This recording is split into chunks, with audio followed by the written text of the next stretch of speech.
All right, wonderful people, welcome back to this wonderful channel where I'll bring you back-to-back update.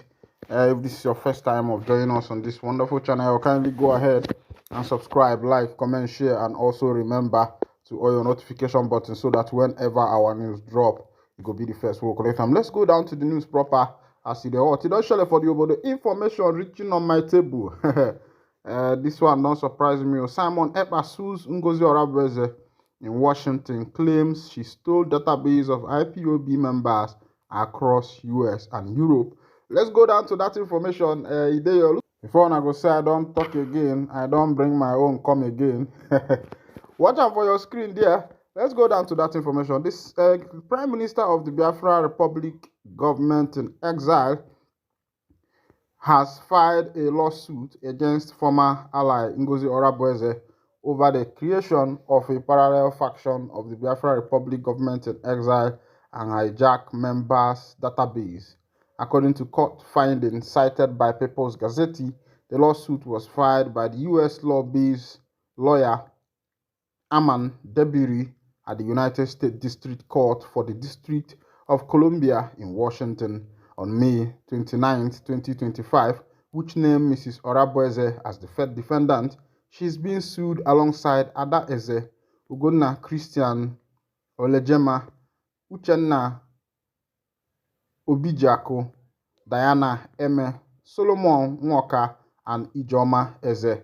The other co-defendants in the lawsuit include Ulo Ogbonna, Naria Ofoma, Ebenezer Anene, Goswell Iro, Dorothy Anthony, Rose Ikejora Agwu,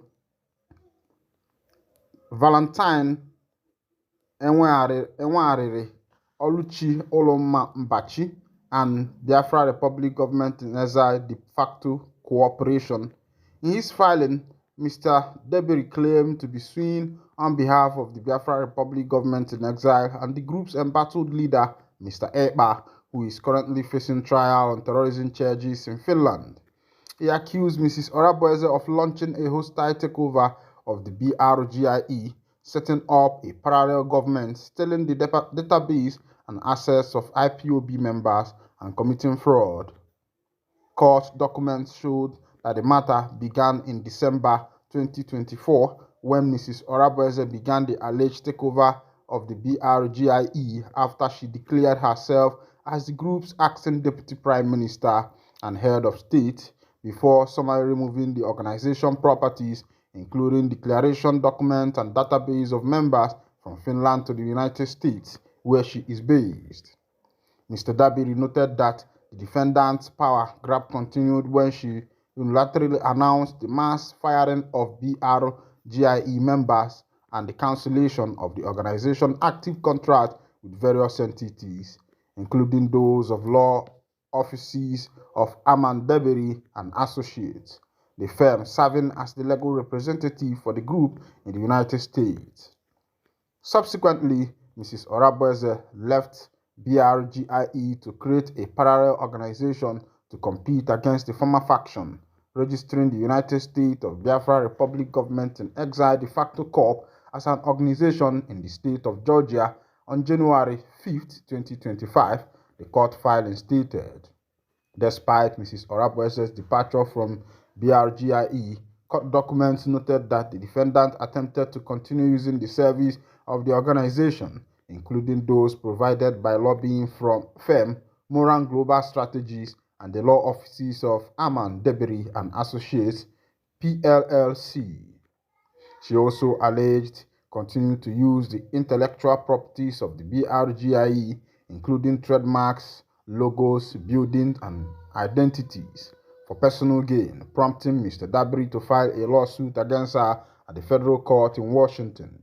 Meanwhile, the plaintiff claimed that Mrs. Orebeze's action cost BRGIE an estimated $500,000 in financial and property losses, asking the court to award $1.5 million in damages against the defendant and an additional amount for prejudgment interest on the commercial losses suffered by the plaintiff.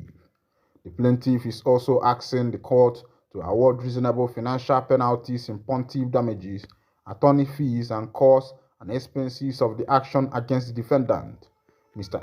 Ekpa remains in pretrial detention for public incitement to commit a crime with terrorist intent.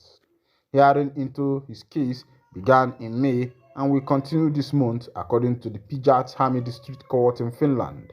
Meanwhile, the Nigerian government has been urged to seek extradition of Mr. Ekpa, considered an ally of IPOB. All right, welcome back. This is what is currently happening live in the house of the indigenous people of Biafra. I'm not surprised. I'm not surprised. All right, one other information before I'll be analyzing. Port Harcourt-based Salvation Ministry Pastor David Ibiome threatens journalists while illegal arrest detention. With illegal arrest detention, the pastor of God, Pastor David Ibiome of Salvation Ministry, has threatened to arrest and detain journalists illegally. In a viral video of his sermon, Mr. David Ibiome warned journalists, bloggers, and his church members against sharing his sermons. I'm warning because when I go after the people, they will send people to come and beg. So I am warning for the last time. I will arrest you. I will lock you up. I don't care. No man of God will pray for you and succeed. I'm warning you. Don't carry my news, good or bad. Don't carry it. Don't carry any news from this church, even this one. Don't carry, Mr. Ibiome said. The Port Harcourt-based prosperity preacher, who has been criticized for some of his controversial stance, accused some of his church members of collaborating with journalists who distort his sermons to set him up for public criticism. You know what they do? They will carry news and excite other bloggers, and some of you in this church are part of it. They will plant you inside the church. You will listen to the message. Instead of getting blessed, you will pick one thing and twist it. Say what I did not say, Mr. Ibiome claimed. Mr. Ibiome added, I don't believe in slap here, I turn here. I don't believe that kind of gospel. My gospel is before you slap me, I slap you. You better ask those who have had it with me. Recently, Mr. Ibiome said Jesus in the Christian Bible never associated with Paul, sparking reaction from many Christians who debunk his prosperity teaching as false and contrary to the scriptures. All right, of course, you know that in this channel, I don't usually dabble into religious matters. I leave God to deal with his church. Diving into religious matters is not part of my business. But even though you know that I'm here to bring you information from all over the world as it is hot, as it happen, to give you current updates as every matter they unfold. But they dabble into religious matter. That's one no be my profession. You get one guy where they do that one. X-Men crisis. Army Chief Oloye reacts to Benue over incessant killing attacks. The Chief of Army Staff, COAS, Lieutenant General Oluyode, has relocated to Makurdi, the Benue state capital, over the incessant killings of innocent villagers by herders and military group. The killing, which is becoming almost a daily occurrence, has left many dead, several others injured, maimed, several houses burnt, leaving many homeless. The army chief, who is worried about the endless killing, daily son gathered, left Abuja Tuesday morning, accompanied by his principal staff officers, the PSOs, and other top officers at the army headquarters to the state to have a first-hand information and assessment on the situation on ground. This is just as the COAS has ordered deployment of more troops to the state to give the military and other armed groups terrorizing the people of the state the battle of their lives. While in Benue State, the COAS is expected to hold strategic meeting with all operational and unit commanders to brainstorm on the way forward, as well as review the ongoing operation with a review to the end in massacre. Oluyode is also expected to visit troops' location and operational bases in the state to interact with troops and boost their morale and fighting spirit. The COAS is also expected to visit villages that have been attacked and reassure residents of their safety and the resolve of the Nigerian army to protect lives and property of law-abiding citizens. All right, this is coming from the COAS of Army, Mr. Oluyode, Abi General Oluyode. How about what the BH boys have been doing recently, cutting away arms from the military barracks? Is he not talking about that one also?